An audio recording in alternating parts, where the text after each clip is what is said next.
it's an open wound, and it adds to the trauma of both the victims, who shed blood there that night and who gave their lives there that night. But it doesn't allow for healing. You know, that empty space, that silence becomes a void. And in order to repair the harms done on that site, there needs to be acknowledgement, right? And for me and for the community members involved in, making sure that we got something there, this marker is the beginning of that kind of acknowledgement.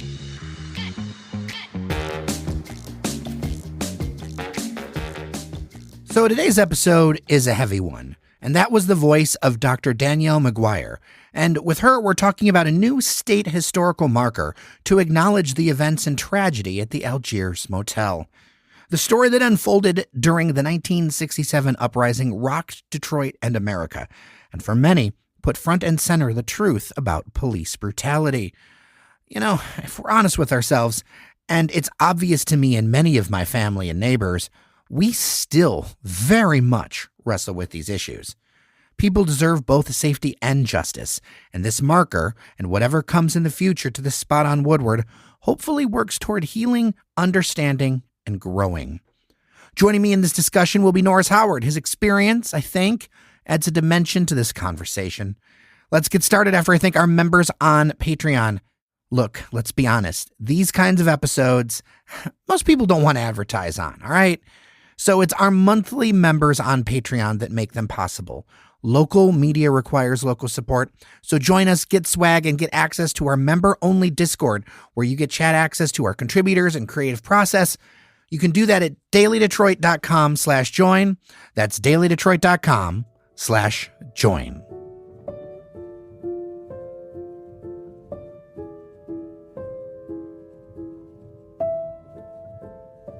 Joining myself and Norris Howard on the line is Dr. Danielle McGuire, a civil rights historian, author, very knowledgeable on this subject. And what we're going to talk about today is the Algiers Motel. There is a historical marker that's going to be coming into this spot on Woodward Avenue. For listeners, if they don't know, and I wouldn't assume you would, it's actually on my path from home to work. It's right along Woodward Avenue. I've wondered for years why there isn't more conversation about this important incident, not only in Detroit history, but Michigan and national history. So, Dr. Danielle McGuire, welcome to Daily Detroit. I appreciate you spending the time to talk with us. Thanks for having me. It's great to be here. Absolutely. So let's do a little bit of a level set for those who don't know and maybe haven't had their nose in history books for a while or living that history as a native Detroiter.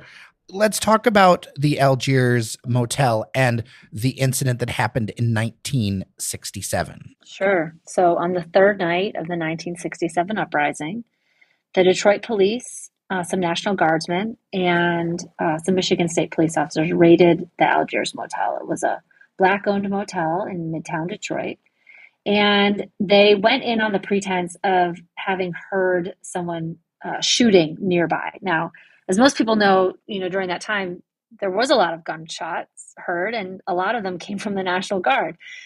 Anyway, that was their pretense. They raided the motel, and when they got inside, they found a group of young Black teenagers and two white women. And the police freaked out. They lined up the Black men and the white women along a wall. They terrorized them. They tortured them. They insisted that they find the gun that they had, heard being shot. The young people there, of course, were unarmed. There were no weapons found. And the police were there for about 30 minutes. And when they left, 3 of the Black teenagers were dead. And that was Fred Temple, Carl Cooper, and Aubrey Pollard. And the rest of the teenagers who were there were bloodied and bruised, absolutely terrified and horrified that they just witnessed their friends being murdered. The police left. They didn't file a report. They didn't go back to the precinct and write up, that they had fired shots. They didn't do anything. They didn't say anything. And the next morning on the radio, there was a report that 3 snipers were found dead at the Algiers Motel. Well, the survivors of that attack told a much different story. The story they told was that the police came in and murdered 3 of their friends.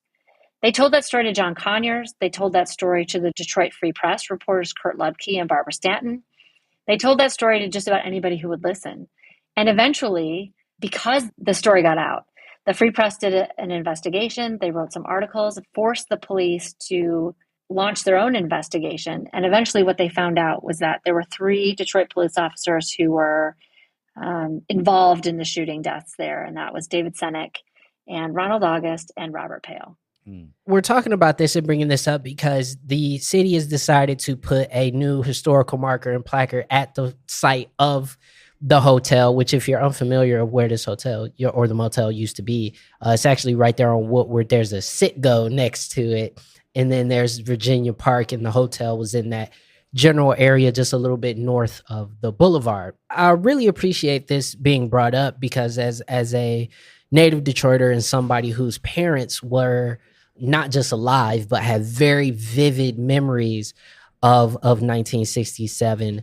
This was a part of that narrative. This was a part of that story that was told. It wasn't just all the stuff happening on 12th Street. The incident at the Algiers Motel was, for most of my life, sort of I want to say urban myth or urban legend, but it was part of our urban story. And to see this finally acknowledged by the city as an incident of, racist police brutality is very much so not just a step in the right direction, but a step to reckon with what I think a lot of folks in Metro Detroit still have a hard time reckoning with, which is the deep racial schisms that really were part of the tinderbox and the flame for the 1967 uprising. Absolutely. And I think it's really important to know that this isn't a city-led effort. This was a private, community-led effort. I started working on this with a group of people who live on Virginia Park about 8 or 9 years ago. And people who lived there for decades and people who had just moved in, they all really wanted to do something with that space. They were hopeful about it, but they also knew that something terrible had happened there. And so they really wanted to think about how we do a memorial or some kind of marker. And it took us a really long time to figure out how to do that. And, because we don't own the land, the neighbors didn't own the land. It's owned by Midtown Detroit. We actually had to work with Midtown Detroit Inc., who've been really great. And they approved a state historical marker on the site. So then once Midtown Detroit approved it, we had to go to the state and say, hey, would you be willing to put a marker up in this spot? So we applied for it, we had it approved, and then we had to write the text. And that was a whole process. And then it took about 1.5 years for the marker to actually be created, like physically built. And it was delivered just a few months ago. So it was a long process. It was great, but it is a state historical marker. And it was part of the State Historical Marker Commission that recognizes, all kinds of different history throughout the state. And you're right, it is really important. And it's amazing because it is a site that demands reckoning and demands conversation and demands a kind of accountability. And it's good to see that, on the state level, it's good to see that the neighbors are part of this. That's so crucial in anything when you're talking about the city's history, that the people in the community are also part of this. And for me, it's always been an opportunity when I talk to people, if I taken a walk with the dog or whatever, people are always kind of stunned, like, well, there's some great houses over here and whatever. Like, why is this spot so empty, or what was there? And I feel like it's been kind of like a physical, it's not been dangerous or anything, but like it's been like a physical, like kind of hole in the heart of Detroit. Yes. And I hope that this marker is part of healing that. I think that you hit it on the nail head here. One of the things that I discovered when I was doing research on a lot of the people who were killed during the 67 uprising by the police was that the places where they were murdered have all been torn down. And it's strange. It's interesting and awful, but these are kind of ghost landscapes. And when you have a site of violence that remains empty purposefully, right? The city tore down the Algiers Motel in the 1970s. When it remains empty, it's an open wound, and it adds to the trauma of both the victims, who shed blood there that night and who gave their lives there that night. But it doesn't allow for healing. you know, that empty space, that silence becomes a void. And in order to repair the harms done on that site, there needs to be acknowledgement, right? And for me and for the community members involved in, making sure that we got something there, this marker is the beginning of that kind of acknowledgement. So often in Detroit that has happened where it's, well, we just want to move on. It'll be better for business if we move on, and not understanding that it's a deeper healing exercise. One of the things I think about, one of my favorite coffee shops to go to in Detroit is the Congregation. But what people may not realize is that, and although there is a park there and a marker, it is right near the site of the beginning of that 67 uprising. And it is one of the few buildings along Rosa Parks that remains, because that neighborhood looked completely different. My dad lived in that area at the time and had pictures, and you see footage and things like that.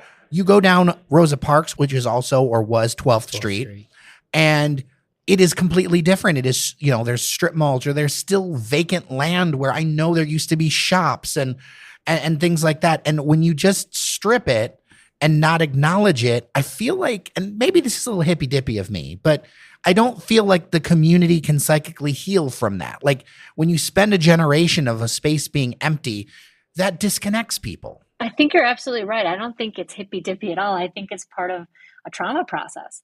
And I think when we're talking about that trauma process, we're talking about lots of layers, right? From individual victims, their descendants, and then community members who were impacted by this. I mean, you talked at the very beginning about your parents, right?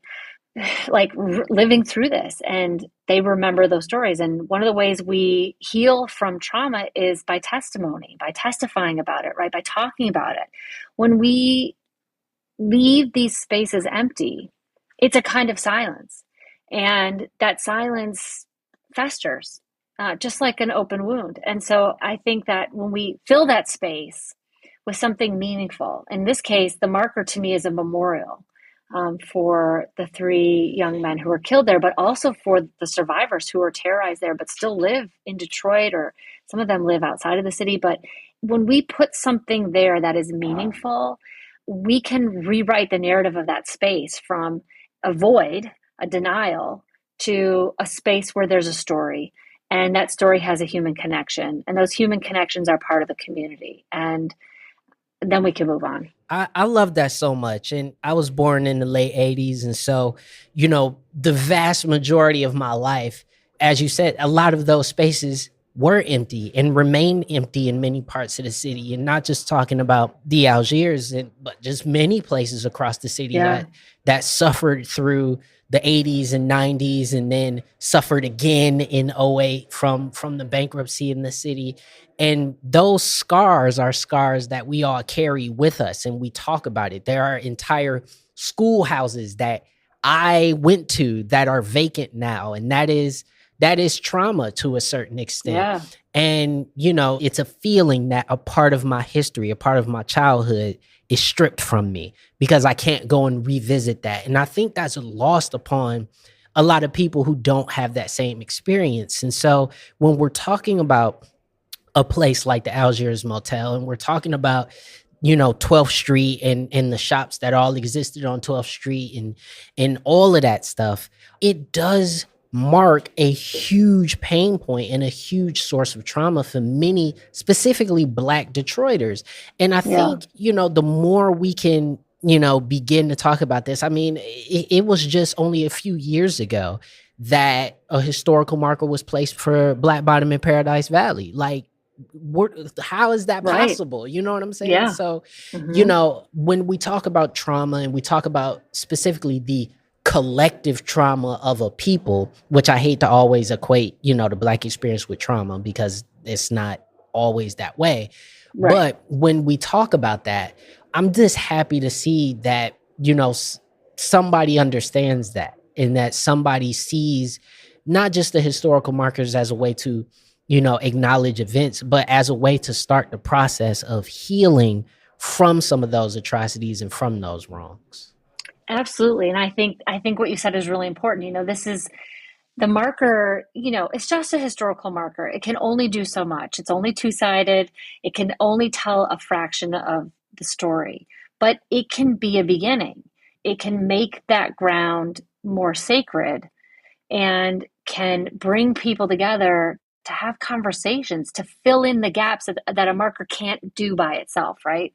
And to tell those stories and to have those conversations. And that's where we begin to, I think, sort of find rebirth in the space and find healing in the space.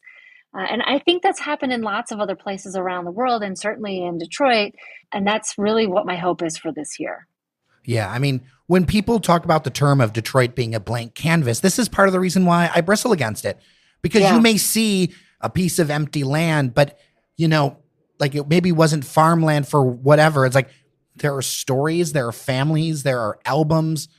There are so much connected to this land. And to say that it's a blank canvas, even if a building is not standing on it, that's why I feel like that's very problematic when people do that.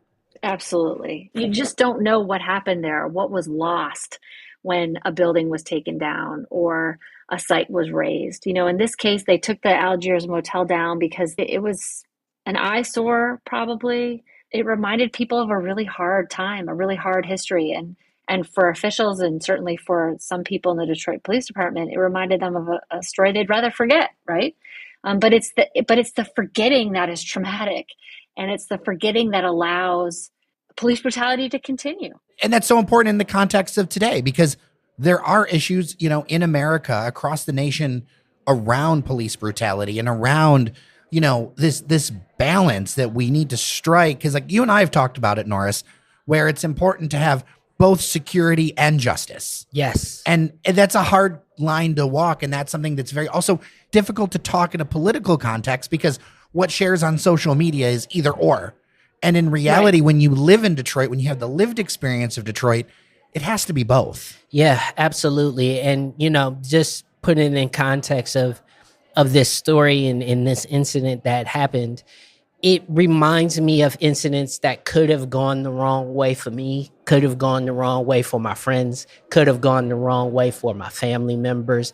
And it just represents a story that unfortunately has been told and retold and relived and relitigated time and time and time again in America as a whole. And, as we look towards the future and we look towards, obviously, there's a huge political conversation happening right now, but as we look towards the future, that conversation of Black people in particular feeling safe and welcomed in their own city is going to continue to be a major part of how we move forward in our discourse. And, looking at an incident like this and looking at what progress has been made, or unfortunately, the lack of progress that's been made in many places, I think it's important for other folks to realize this is not like this new wave of stuff.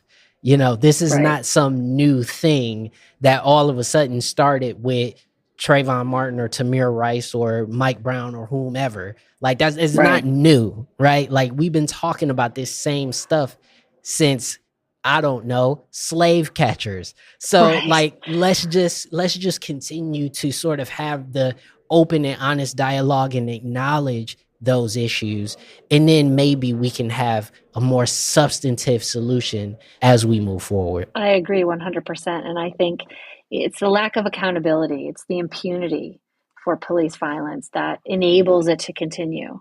And when we tell half-truths or we silence certain stories, or victims become just names on a list, right?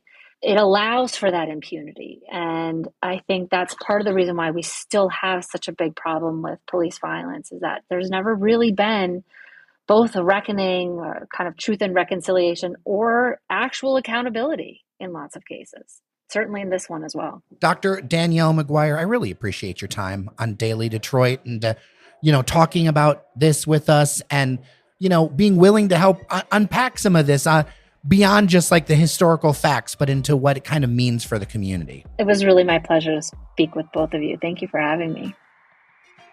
All right, that's it for today. Thanks to Cheyenne Nocerini for editing this episode, and thanks to you for listening. Don't forget to share this podcast with a friend. We can push Detroit's conversation forward together. Remember that you are somebody, and I'll see you around Detroit. Talk tomorrow.